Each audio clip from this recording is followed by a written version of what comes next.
Bonsoir, Président Norbert Yamba Yamba. Bonsoir. Comment allez-vous? Ça va, c'est bien. Je rappelle aux téléspectateurs que vous êtes 4 au sein de l'UDPS. Alors, avec vous, nous allons aborder les 3 thématiques qui font la une de l'actualité en République démocratique du Congo, dont la première consacre à l'état de siège décrété par le chef de l'État. Votre analyse? Non, mais l'état des sièges, c'est le couronnement de ce qui a été un processus qui a commencé par une série de décisions. La guerre persiste à l'Est. Certainement qu'il y a eu une évolution positive, ça c'est évident, mais ça continue à persister, des tueries continuent, etc. Et donc, il faut, dans la série des décisions, arriver naturellement à responsabiliser les militaires, à la fois sur le plan administratif, politique et militaire, de manière à en finir une fois pour toutes avec toutes ces bandes armées qui, du reste, ont élu domicile dans cette partie de la République. Donc, moi je considère que l'état des sièges fait partie des solutions globales, à la fois politiques, diplomatiques et militaires. Et donc, on a isé de la diplomatie, on a isé de la politique, certainement qu'on a isé de militaires. Mais il faut responsabiliser les professionnels. Et les professionnels sont des militaires. Et on leur donne à la fois la gestion administrative, politique, pour suppléer à la gestion militaire. Et comme ils connaissent bien le terrain, ils peuvent nous amener la paix. Et c'est ce qui est recherché. Et c'est cela, justement, la vision et la philosophie du président de la République. Et certainement que, bon, il y a trop de juridisme dans ce pays. On ne sait pas se poser la question sur la compatibilité de l'action qui est posée par rapport aux intérêts de la République. Personne ne se pose cette question. On ne sait pas se poser la question sur la rapidité de la procédure par rapport à l'urgence, etc. De mauvaises langues ont tendance à tout mal interpréter. Est-ce qu'on peut espérer à une réussite au regard de cette décision prise par le chef de l'État?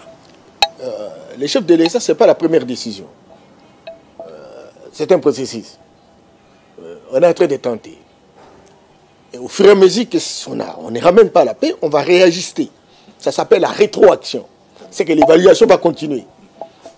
Voyons voir ce qui est arrivé en termes d'état de siège. Si nous voyons que les choses n'ont pas marché, on va prendre une autre décision correspondante. C'est cela. Mais au moins, nous sommes rassurés que l'état de siège n'a pas encore eu lieu. On aurait pu l'avoir en amont d'ailleurs. Maintenant, on l'a maintenant. Dieu merci. Mais voyons voir ce que ça donne en termes de résultats. Et puis, si on estime que ça n'a pas marché, on va corriger là où ça ne va pas marcher. Et puis, on continue. C'est cela. Très bien. En survolant, parlons aussi en ce qui concerne déjà l'effectivité du gouvernement des Warriors, premier gouvernement de l'Union sacrée. Alors, on entendait avoir aussi M. Norbert Yamba Yamba occupé, disons, un ministère, parce qu'on en a parlé, parce que vous êtes parti, on ne sait pas. Beaucoup s'est demandé, s'est posé la question de savoir, est-ce que M. Norbert Yamba Yamba ne fait pas partie des Warriors ou comment? D'abord, comment avez-vous vu la composition de ces gouvernements Sama? Celui qui a parlé de warriors ou de guerriers, concept que j'approuve, parce que la crise est très profonde, la pauvreté est intolérable. Il faut véritablement des guerriers qui vont sur les champs de bataille pour assassiner la pauvreté. Je suis d'accord, parfaitement d'accord avec ça. Et puis, à la question de savoir, est-ce que M. Yamba Yamba ne fait pas partie des Warriors? Je ne saurais pas vous répondre à cette question parce que je n'ai pas été là où les critères ont été définis pour savoir que telle ou telle personne mériterait véritablement d'être appelée Warrior. Ce que je sais, c'est qu'il y a toujours des militaires qui vont sur le terrain. Il y a aussi des militaires de réserve.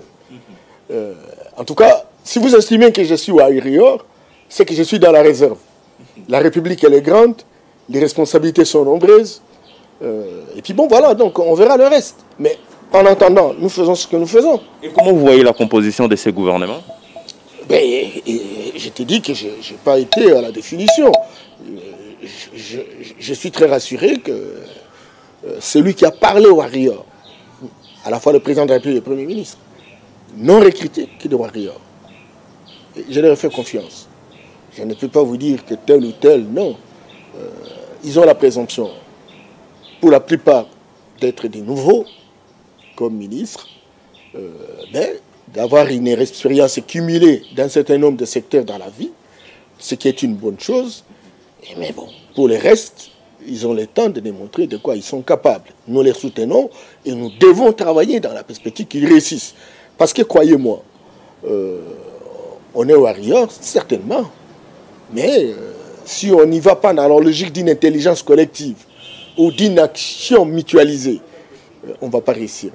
Et nous avons intérêt, que ce soit les journalistes, que ce soit les hommes politiques, de l'opposition comme de la majorité, la population dans son ensemble, nous avons intérêt à soutenir ces groupes, cette équipe. Parce que le défi est grand. Et on a besoin d'une intelligence collective, on a besoin d'une synergie gagnante pour avoir des résultats. Et cela est tout à fait recommandé pour tout le monde. Parlons de la thématique qui consacre à l'affaire Boukengalonzo, Matata Ponyo, attendue à la justice. Alors, lui aussi, à son tour, est allé porter plainte contre l'inspecteur général des finances, Jules Alinguete. Alors, comment vous voyez la démarche? Bon, la démocratie elle-même, c'est une gestion des contradictions. C'est un droit au désaccord. C'est la liberté de tout un chacun, lorsqu'il se sent diffamé, d'aller en justice. Mais aussi la responsabilité des structures de dissuasion de rechercher des hommes et des femmes qui ont eu une responsabilité, qui ont eu même une responsabilité publique, de pouvoir justifier à certains devoirs de restabilité. Pourquoi s'agit-il, Matata Ponyo? Je ne sais pas. Je ne peux pas non plus partager ton terme qui parle d'agitation. Je considère qu'il a la présomption d'être innocent. Et alors, mais la justice va faire son travail. Et on a pu... L'IGF a fait son travail. L'IGF n'a défendu que les intérêts de l'État. Mais lui, en tant qu'individu, a aussi droit de défendre son image et ses intérêts. Et donc, la justice qui est informée à la fois par l'IGF et par l'ancien Premier ministre Matata saura quel jugement passe avant. Et on saura, c'est la justice. Nous sommes dans une situation de répartition de rôles. Chacun doit jouer sa partition. C'est la justice qui va jouer sa partition. À ce moment-là, la vérité sera établie. Et la culpabilité sera prononcée.